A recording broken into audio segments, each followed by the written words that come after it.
What's going on, guys? Welcome back to the channel. So today we're going to be putting lowering springs in my 2023 Mustang. This isn't really a how-to, but I guess I'm going to kind of walk you guys through it. It's more of just watch me do it type of thing. I've never done lowering springs, so this is going to be completely new to me. And if this goes good, then we're going to tackle Morgan's Challenger next. I figured I'm going to wait and try to do mine first, because that way if I can't get it done for some reason, which from what I can understand it looks pretty easy. This way, if this car sits all week, it ain't that big a deal, but Morgan likes to drive hers during the week. So we're gonna try on mine first, and it should be pretty easy, I'm hoping. So we're gonna get these put in, and yeah, we'll do the front first, and then we'll move on to the back. So front, we gotta just pull the strut out. And I did get a spring compressor from Harbor Freight, so we'll see how that works too. All right, so I just got done doing the other side. Little more of a pain in the ass than I expected. The initial teardown's not too bad. The changing the spring out was a little bit more of a job than I expected. So I'm gonna try to show you a little bit on this side. It's gonna be a little bit, not much of a how-to, but watch me struggle type of thing. But I got it down pretty good, it ain't too bad. Wheel is off. So I'm gonna start by taking two nuts off up top and then leaving one on. Next, I'll take these clips off with ABS lines. One of these little metal style ones work a little bit better. I have a plastic one, but the top one's pretty easy. But the lower one down here she holds on pretty good. We'll put it that way. I'm gonna be completely honest, I almost enjoy doing the trans more than this. This has been a bit of a pain. So now that I got the ABS undone, I'm gonna take the brake caliper off. Make sure you remove the right bolts and look on the back side and make sure you're removing the right ones, because I found out the other four actually split the caliper, which I didn't know was a thing till now. I just tried to do the feel and undo and I didn't look the first time, so lesson learned. Now I know I looked. Well, after I realized I looked and I realized I was on the wrong one, so yeah. Just make sure you kind of watch that so you don't make the same mistake. Somehow I didn't record that whole thing, so I'll kind of explain it here after I do this. But these work pretty good. I did get the other style spring compressor, and I'm going to be honest, I kind of hated it. I had a little better luck with this. This was actually kind of easier. It does fit a little funky because of the hits.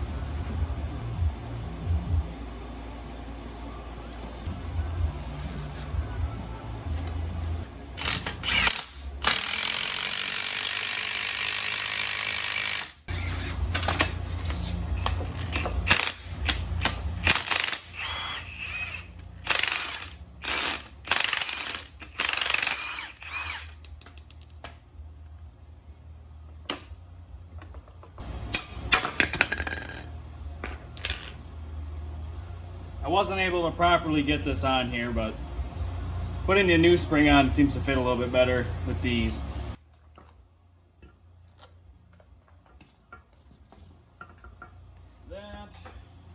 So you'll have your new spring, and then you'll have new bump stop. Easiest way to do this is to go from the top and kind of just push it in.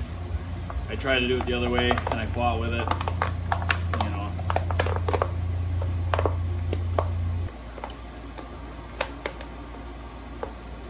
Like that.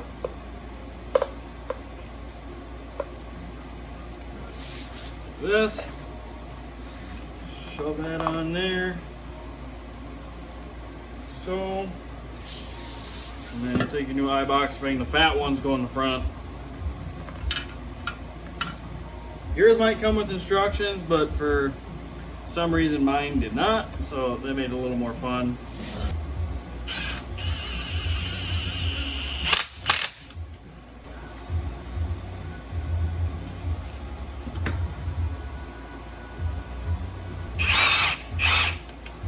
Oh, you might get lucky and yours might go all the way on. Mine, I have to put a vice grips on the shock because it spins. Basically, the centerpiece you just want to push up. And paper towel, and the vice grips. Put it in the jaws like that. You don't want to scratch this because I think there's seals in there you might scratch or rip otherwise. Clamp her on. I mean, this isn't got to be insanely tight, but that's it. It's tight. I fought forever trying to figure out how to do that. Finally, I just did that. It works. Doesn't scratch this down here. Now that that's tight, loosen these. Like I said, the other style does work, but my Harbor Freight one, I don't know, it just doesn't work real great. I'm not a fan of it. I'm taking it back because I don't like it. These just kind of work better.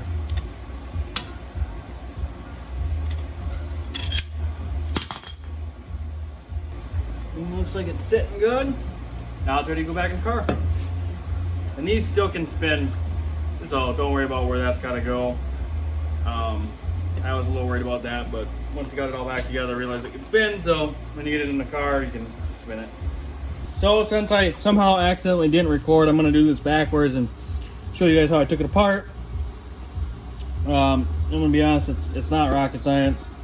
This part's pretty easy. In my opinion, doing the spring on the actual strut itself was the hardest part. But you just kind of, same way it came out. I lightly start all three, and then you can come down here and get this all lined up. These also are splines, so when you put them in, give them a little tap with the hammer before you put the nut on. I try to spin them a little bit until they kind of maybe find their grooves, because I mean they kind of do have a little bit of a groove from when they were in there before. Yeah. Take my hammer. Get them started good.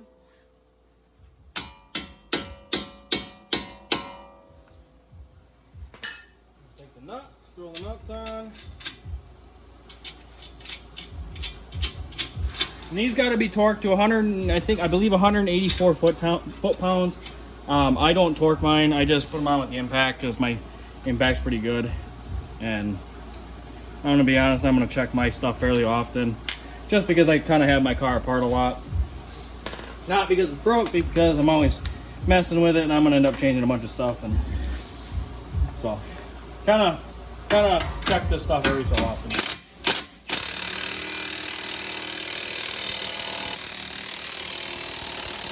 Like I said, 184 foot-pounds otherwise. That in, sway bar link, end link next.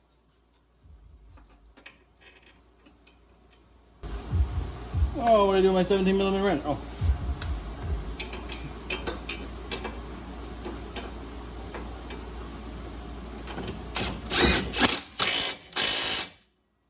That in. And then you'll take your ABS line.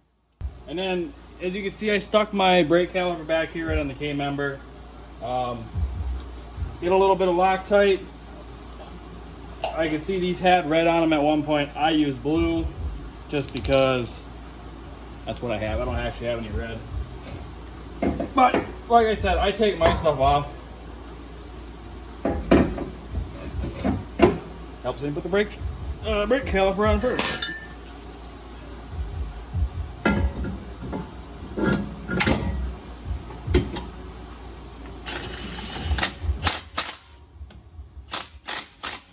Tighten the top ones, and we're done.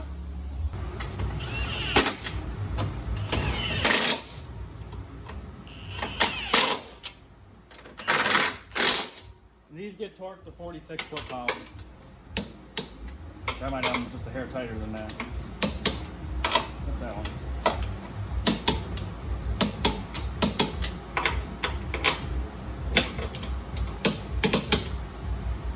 Alright, so now that I get the front lowering springs in, we're going to jack the front of the car out, pull the jack stands out, and we're going to see how low the front sits. And then we're going to start onto the back. I'm a little nervous about the back, but I thought the front would be easier, but I'm going to be honest, I think the back might actually end up being the easier section. But we're going to find out. This is my first time doing lowering springs, and I guess now that I kind of got the got it figured out. It's not so bad. I think if I had a better spring compressor, it'd be a little bit easier, because these don't work the greatest, but they work better than this. And this is a Harbor Freight one. I'm gonna be honest, I'm not a big fan of it. So let's see what she looks like. That is significantly lower. I don't think the car is fully settled, and I think it'll take a few days for these springs to like fully settle because they are fresh out the box and brand new. That's pretty low already. And that already changed the whole look of the front of the car. So I already did the other side, and I'm gonna tell you guys, the rear is 100 times easier than the front. Jack up your car, put your jack stands underneath because you'll need the jack for supporting the subframe. You can only do one side at a time. Tired. First, since I already have the socket on, we're gonna take the shock off. Pull that off. And then that is a 18 millimeter. And then the two lower ones to remove the shock is a 15. We'll remove that. We'll pull the shock out completely.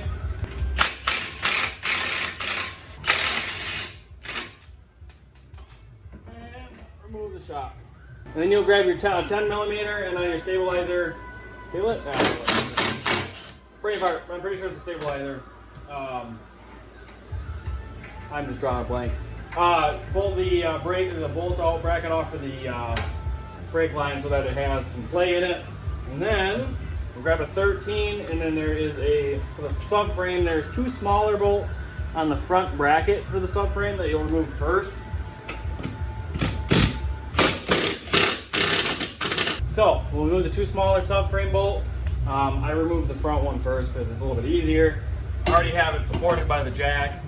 I don't have a lot of pressure on it, so it might drop a little bit. Pull the front bolt out, and I just leave the bracket on it.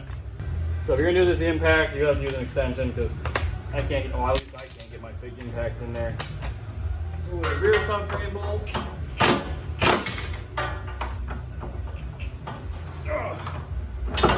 The exhaust is in the way a little bit on this side. Pull that out. I'll have my lovely assistant here lower the jack a little. A little more. A little more. Good. Okay, go up now a little bit. Good, right there. So at least on the other side, let the jack out pretty much so this is just hanging in midair, and I leave a little bit of room under the jack so you can pull it down.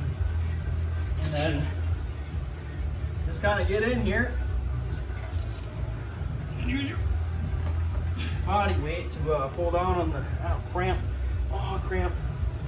Pull down on this to try to pull the spring out. The other side is a little easier. This side of mine hits the exhaust a little bit. Doesn't allow the subframe to come down quite as much. Now this is the top. You'll pull this off your old spring, and this will go back on your new spring. Make sure it is seated all the way. Mine, once I did get it in the car, did move a little bit, so I had to just lower it down a little bit and spin it. The new spring's easier to put in because it is a little bit shorter. And then make sure the bottom is seated correctly also. But I tell you what, the rear is 100 times. I'll do 10 rears over doing one more front. That's how big a difference it is, in my opinion.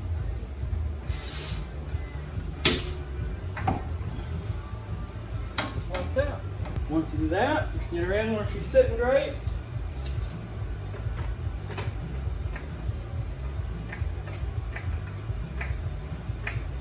Then you jack the subframe back up where she's sitting in place.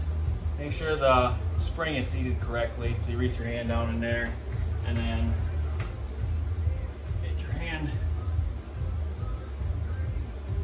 And mine is seated correctly on this one. So this was actually a little bit easier than the other side. It's harder to get out because this does hit the exhaust, so it does not allow the exhaust come down, or the subframe to come down quite as much. But you could loosen the exhaust and actually lower the exhaust, but I'm gonna be honest, it's really not necessary. And then screw that back in.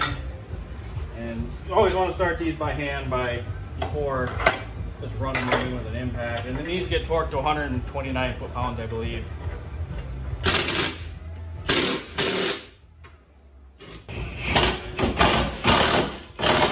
Torque wrench to 100. I got mine at 130, but it's pretty close.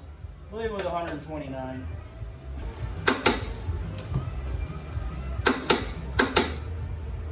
And then I will come back and check these after a few miles, just to make sure everything's sitting right and it hasn't come loose and doesn't hurt.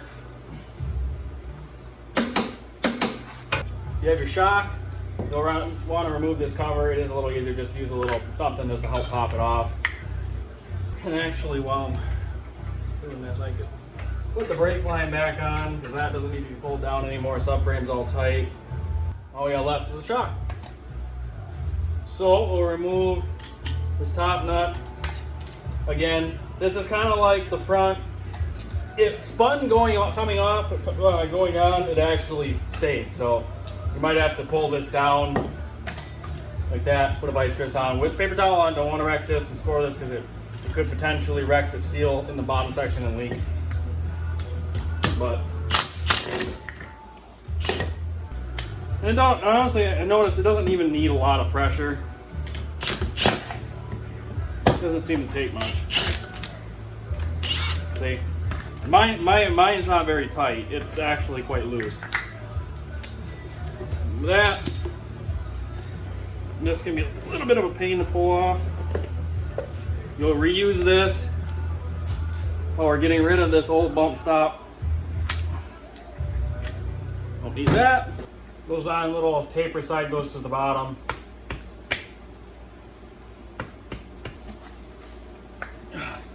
That can be a little bit of a pain in the butt to go on. Take your dust shield, put that on. You take this, put that back on. Put the bottom in first. Don't forget to put this on. You can put it back. You can put that on too if it after the shock is in. You can put this on still. So don't like freak out and think, oh crap, because I forgot on the other side too, and you can put it on afterwards.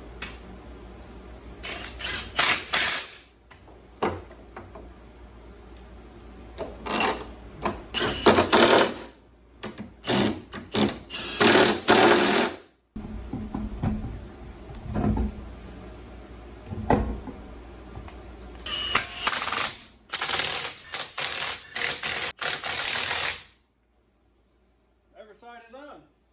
Let's see what she looks like. Wheels are on. Trying to drop her a little hard so that it's settled a little bit, but she's not fully settled, so it should get a little lower. And after this suspension, you know, after it sits for over time, it should settle a little bit. Like I said, the springs are new, but even just a little bit that is lowered already looks so much better. And these are the iBox Sport lines, so these are pretty much the lowest lowering spring you can go with without going to coilovers or bags or something of that sort. All right, so it's the next day, and I'm recording on my iPhone, so the color looks a little weird. As I'm on my way to currently get an alignment. So we got done kind of late last night, and I wanted to wait till it was daylight and like good lighting to show you guys the lowering springs. But I was able to get an alignment right away, so I actually haven't had a chance to record the outside yet. So we're gonna go in alignment. I'm just having my local Ford dealer do it. You always need an alignment after you lower your car, or realistically put really wide wheels on. It's not a bad idea if you want maximum tire wear. Rear tires I don't really care about because I do burnouts a lot, but the front tires I would like to last. So we're gonna get alignment and then we'll show you the car. All right, alignment is done. Oh, it looks so good.